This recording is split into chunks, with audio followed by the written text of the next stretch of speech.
Hello, my dear kids. Good morning, you all.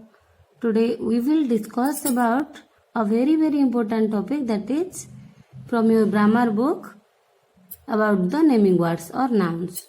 What do you mean by a noun? Nouns are the names of a person or place or animals or things or ideas. It means a noun can be a person, can be a place, can be an animal, can be a thing, or can be an idea. Friends, or my dear students, everything in the world has a name. All names or naming words are nouns. Here I made a brief note on nouns and its types. We will discuss all the nouns one by one very clearly. So let's start. First of all, we will read about common, proper and material noun. What do you mean by a common noun? A common noun is general noun. Names given to common things around us, such as woman, dog, school, cap, stool, door, window, whatever you think around you, that is a common noun.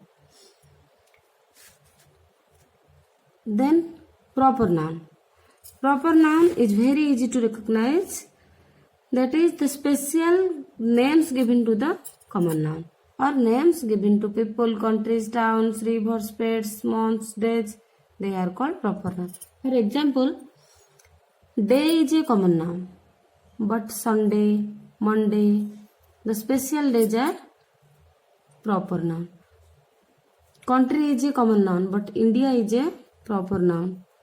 Dog is a common noun, but Tommy is a proper noun. Hope you will understand about proper noun. Common nouns are general noun, proper nouns are the special names given to the common noun. Material noun. Then we will read about material noun. Material noun is very easy. Material nouns are the names of materials which objects are made, from which objects are made. For example, gold, silver, rubber, wood, glass, they are the material, the names of the materials. Hope you will be very clear about common noun. Common nouns are the general nouns around us. Proper nouns are the special names given to the common noun. And material nouns are the names of all the materials from which objects are made. Then we will read about collective nouns. What do you mean by a collective noun? Collective nouns are the name given to a group of people, animals or things of one kind is called a collective noun. It means collective noun is the name of a group of people. A group of bees is not called, you can't call a group of bees, you have to call a swarm of bees. There are many collective nouns. You have to collect it and remember it. It will make your language perfect. To bring perfection in your language, we use collective nouns.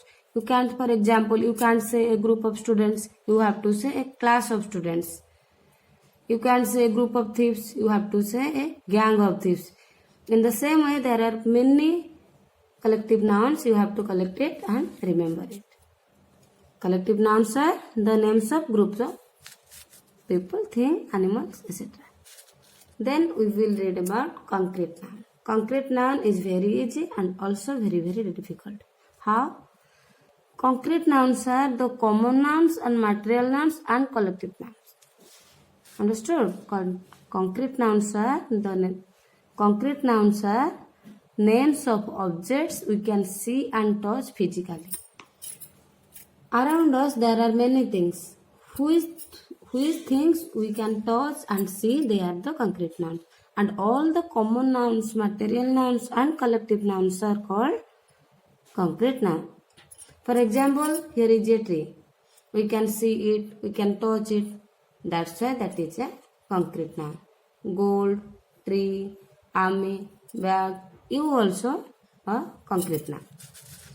Then abstract noun. Abstract nouns are names of things we can't see or touch. It means the feelings, what we can feel, what we can hear, what we can think, they are the abstract noun, such as music, anger, peace, joy, or qualities like kindness, honesty, loyalty, truth. They are the abstract nouns. Abstract nouns we can't see or touch, but we can hear it, feel it, and think it. Hope you all have a clear idea about concrete noun and abstract noun. Then we will read about possessive noun. What do you mean by possessive noun? A possessive noun tells us about the possession of a noun. It's called a possessive noun. So we will read about singular possessive, plural possessive. How we will write a singular possessive?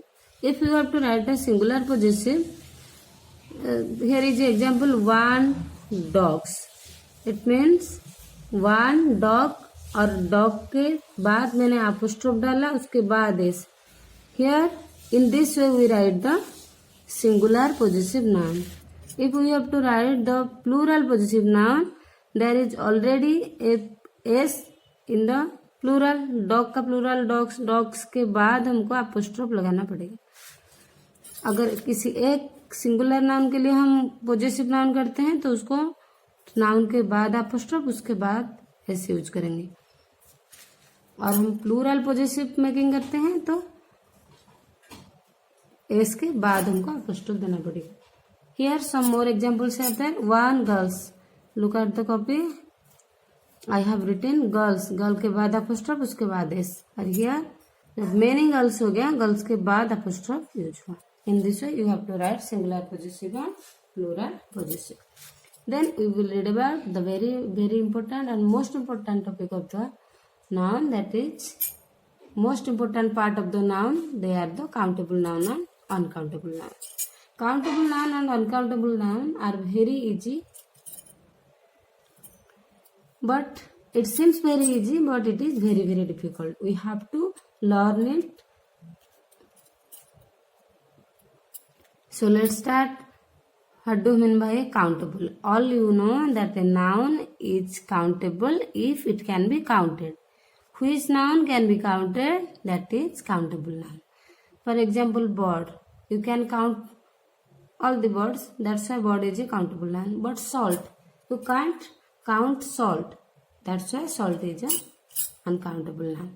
So what is an uncountable noun? A noun is uncountable if it cannot be counted, that is uncountable. Here I have made a special note for you. How can you use countable noun or uncountable in your grammar part. Here some examples of countable noun. Then they are book, pen, spoon. And uncountable noun, they are water, coffee, salt, advice. You can use a, an as plurals in countable nouns. You can use an umbrella, a spoon in countable nouns, but you can't use a, an in uncountable nouns. You can't say a glass, a water, a coffee. It will be wrong. Uncountable will be measured in glasses, tablespoon, kg, liter, and cup, etc. You can use the article the, both the countable noun and uncountable nouns. We use many and few in countable nouns and much for uncountable nouns. Much or little. You can't say a few water. You have to say a little water is in the glass. So, note it. We have to use many and few for countable nouns, much and little for uncountable nouns. And there are some words, so many, enough. These words are you can use with both the countable noun and uncountable nouns. Here a note for you. We can use words like many, much, some, any, few, a lot of, enough to quantify nouns. And remember, these words are the quantifiers. Then a simple and very important compound noun. Compound noun that are formed by putting together two words are compound noun. If you see anywhere the two nouns are combining and form another noun, that is the compound noun. News is a noun and paper is also a noun. Both are together makes newspaper. Newspaper means you all know. That's in the same way washing machine, tablecloth or football, these are the compound nouns. Here I have made a brief note about nouns and hope you all will like this.